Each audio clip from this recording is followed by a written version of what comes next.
dream that one day this nation will rise up and live out the true meaning of its creed. We hold these truths to be self-evident that all men are created equal.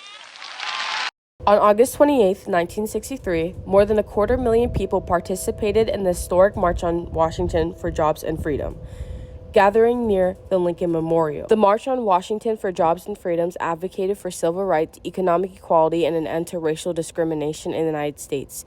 The march was peaceful and nonviolent protest, which at the time was different from the other riots at this time.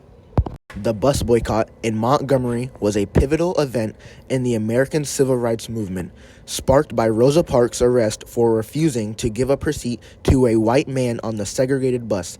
The boycott became a powerful protest against the deeply established system of racial segregation in the South. African Americans, who made up the 75% of bus riders in Montgomery, refused to ride the buses for over a year, severely impacting the city's public transportation system and forcing the local government to confront the injustice of racial segregation. The boycott highlighted the economic power of the Black community and showed that nonviolent, collective action could change institutional racism. Throughout the 1950s and early 1960s, African Americans planned protests to protest against the corruption of the government. The events that led up prior to gathering at the Lincoln Memorial were the famous speech, "I Had a Dream" by Martin Luther King. The events that took place before the march, the Birmingham Campaign, April through May 1963, this peaceful campaign turned into a violent police brutality campaign. People were attacked, sprayed with fire hoses, attacked by dogs, etc. This campaign was the direct action leading to the March on Washington for Jobs and Freedom.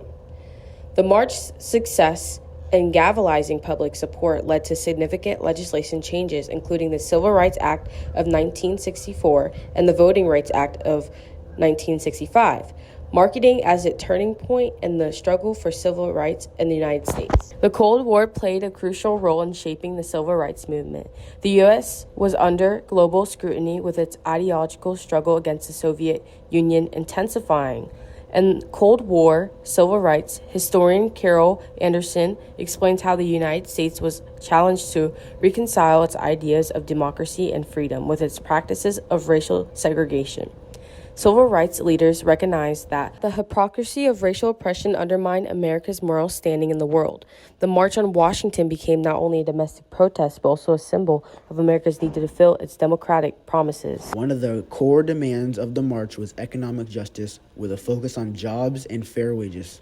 In Sweet Land of Liberty, the intersection of economic rights and racial justice is explored in detail. African Americans were disproportionately affected by unemployment, underemployment, and low wages.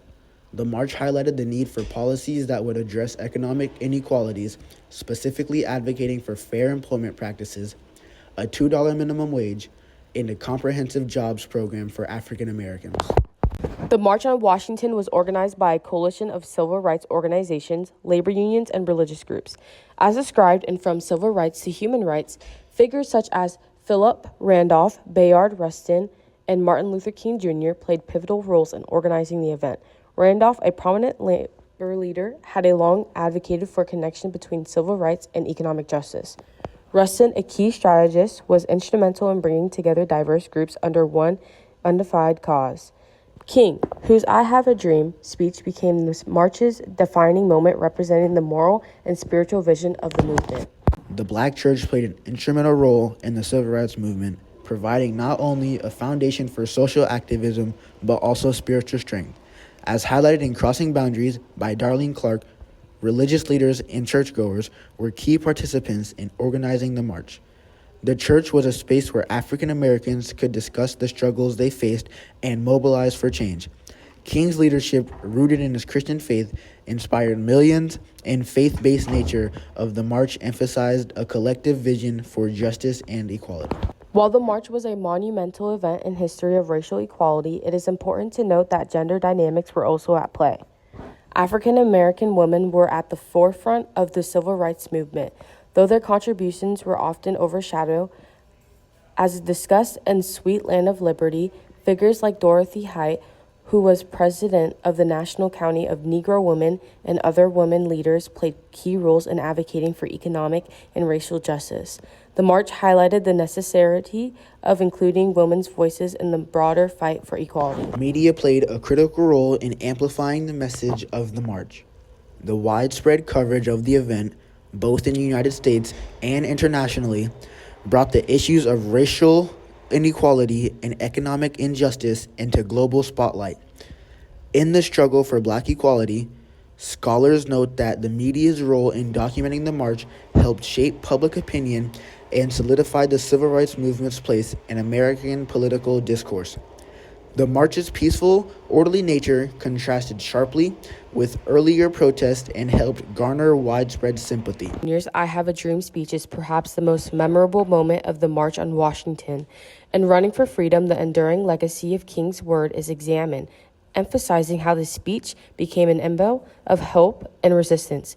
King's vision of a racial, integrated, and just America resonated deeply with millions and continues to inspire movements for justice worldwide. His words galvanized the struggle for civil rights and created a vision for the future of American society. The March on Washington significantly influenced the political landscape of the 1960s. As noted in From Civil Rights to Human Rights, the pressure created by the march was pivotal in the passage of the landmark civil rights legislation. The Civil Rights Act of 1964 and the Voting Rights Act of 1965 were direct outcomes of the sustained activism that cultivated in the march.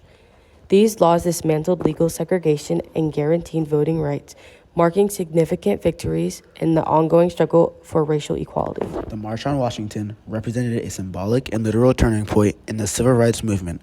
According to the Origins of Civil Rights Movement, it helped to shift public consciousness about the urgency of racial justice.